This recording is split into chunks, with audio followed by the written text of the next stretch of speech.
And if you were to Right. be walking around campus right now, you would see lots of signs, sanitizers, and they're all UMBC fun ways, right? 6 feet equals 7 squirrels, etc.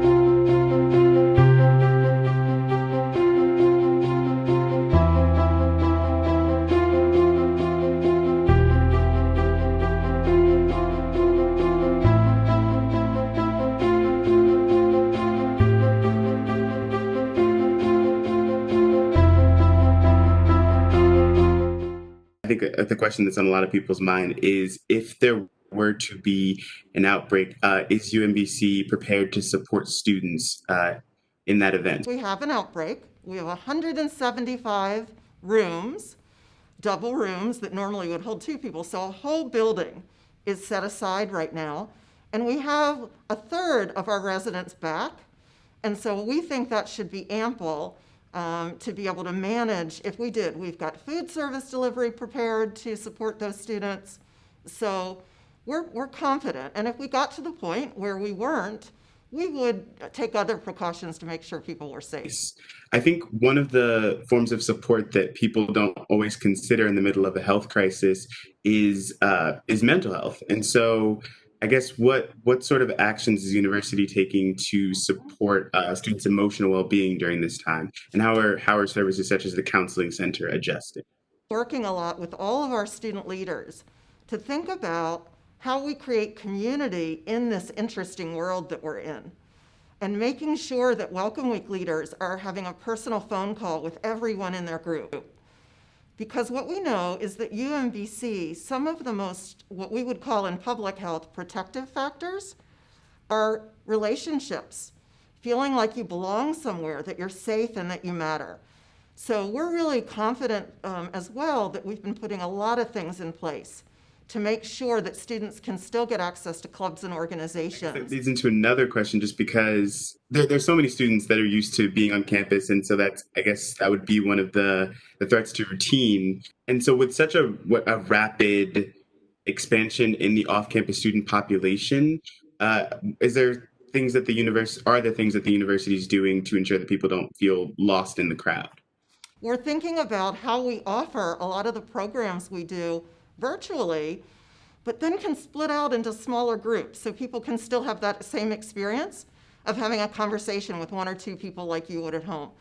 But I think the most important piece is that we've been working with undergraduate student government, graduate student government, Greek system, with our political student leaders, lots of different people, poetry club, like it doesn't matter who we've been working with, trying to think through how we make sure that people can get access to the kind of social networks that are so sustaining. What would you say to students who are worried about their safety returning to campus this fall? Implemented many measures to help guarantee or improve the safety and health of our students with our required testing of both students, faculty, and staff, some prior to coming to campus, and then of course all residents who are moving in. We're in the middle of testing them on the day that they move into campus. So testing is such a vital part of the process in tracking and slowing transmission of the virus.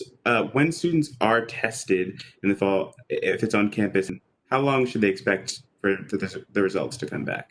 We're fortunate to be partnered with a lab downtown with the University of Maryland, and we have gotten results back as quick as 26 hours.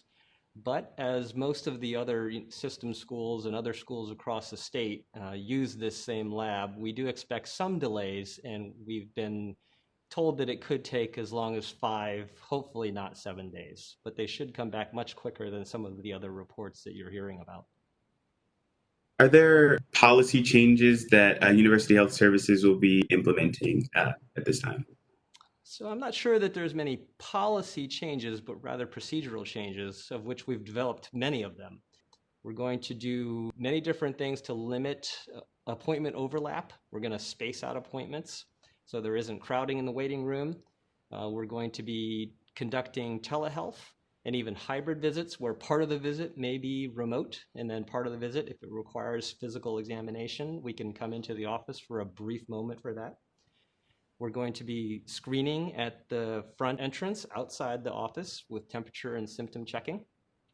We will have some stations available outside as well, where some services can be provided outdoors with well-ventilated areas and yet have some privacy, noting the surrounding dorms and other activity there. Appointments will no longer be walk-in. Front desk procedures are going to be all done remotely. And what are the most important behavioral adjustments that you think students should keep in mind at this time? Adjustment is wearing one of these. So this and physical distancing, and I'd like to emphasize that term. We don't want to socially distance. We want to be social.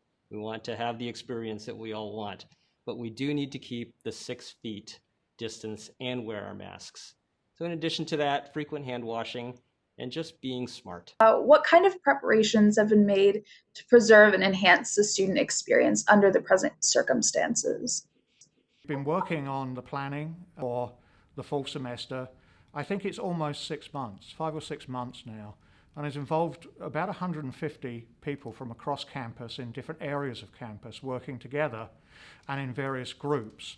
So part of the planning that we did is we asked our departments and academic departments and programs which of their courses absolutely needed to be presented with some type of in-person component, and which classes by default would be able to be presented online. Those courses, if they had a face-to-face component, had to be justified on the basis of instruction, that it had to be necessary to help the students progress through those programs. And each of those classes then, if they met those standards, went through a comprehensive risk assessment. And can you talk a little bit about how students will be supported in their research pursuits? A full spectrum of research opportunities, including our undergraduate research opportunities that we have every year. This is a very important component of what we're able to offer for our students. We feel it's a very important part of their career development. Now, clearly, that may have to be done a little bit differently than we would expect in a regular semester where we could all go into the lab and be there close to other people. There may be more of a sort of remote component to the research rather than a hands-on piece as a part of that. What types of trainings have professors been undergoing currently to support students? Yeah, but as we move towards the fall, we've had the opportunity both in the late spring and actually throughout the summer to offer experiences for our faculty that are focused on best practice in remote instruction. So how is UMBC working with DO-IT to ensure that any technology-related obstacles are removed? Okay. The Division of Information Technology, working with the rest of us, have put in place a number of ways to be able to support students. Part of that was providing students with resources so that they could understand how to interact with the technology, what was recommended there, how to access Blackboard, a lot of resources like that. But also, we were working with students, maybe a student that didn't have at hand a computer that was really able to interact properly. We sent out through DO-IT a number of Chromebooks to those students. We mailed them out to them so that they could have them. And also tried to work on the internet access part of this as well. So one of the things that we've done on campus is expanded our wireless networks into certain areas on campus. You can find them on the Division of Information Technology site. There's been a lot of, on the financial side of things, uncertainty. And so what is finance and admin doing to alleviate the financial uncertainty for those who've been hit the hardest? Remember, we did get some federal relief at the end of the spring semester through the CARES Act, and we distributed that to our students who are the most needy students, just to get them through. We have consistently increased our need-based financial aid in recent years, and so we're seeing that we have enough money to meet what students have asked for and what they've demonstrated a need for. Also remember that because we are not charging a number of the mandatory fees this fall, students will pay 22%, undergraduate Maryland residents will pay 22% less this fall than they would have had to pay last, which is great. You know, that is some relief for students and their families. How have the financial challenges that this time has brought affected UMBC's plans for the future? So we have a number of financial challenges facing the university.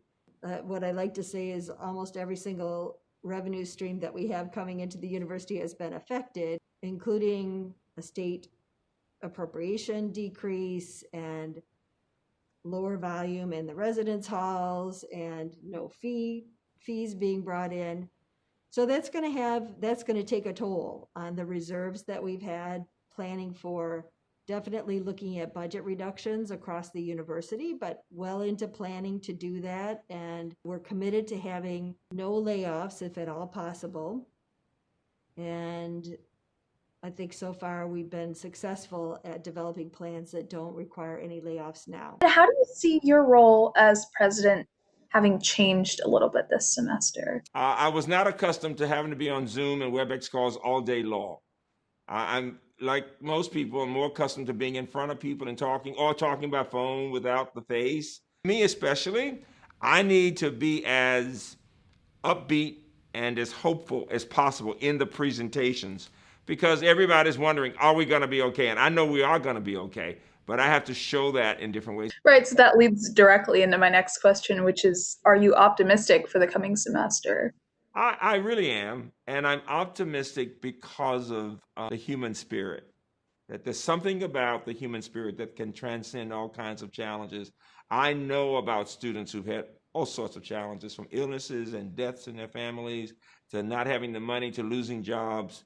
And at the same time, I've heard about what they've done, lots of students and lots of colleagues, to overcome. And so I'm optimistic because I know we have community. That's the most important word I can make, that we are connected to each other. And when people are having challenges, there are people here who will be supportive. Students support students, faculty and staff support students and each other. And it's that UMBC way of caring about people around us that will lead to our having a successful semester. What is the most important thing for the UMBC community to know right now? This is what I want our students to remember and colleagues, that what we are going through right now is not something that we go through now and then we'll never be like this again. What we know now, when you think about everything from climate change to issues involving diseases and all the other challenges we face, that there may be other times when we have to use the technology to connect to each other. The world will never be quite the same. And it is so important for us to learn how to build on our inner strength and to connect to each other in any way that we can. I like to say, as I see students in the grocery stores and they want to come up to me and shake my hand or give me a hug, I have to say, we have to show our connecting to each other through our eyes. Especially when we have these masks on, we have to show, I've got hope. You know, if you look in my eyes, you will see, I'm saying we can do this. And this, the most important thing for our community to know is that we believe in ourselves, in the human spirit, and that we can do this. We will get through this and we will be stronger as a result.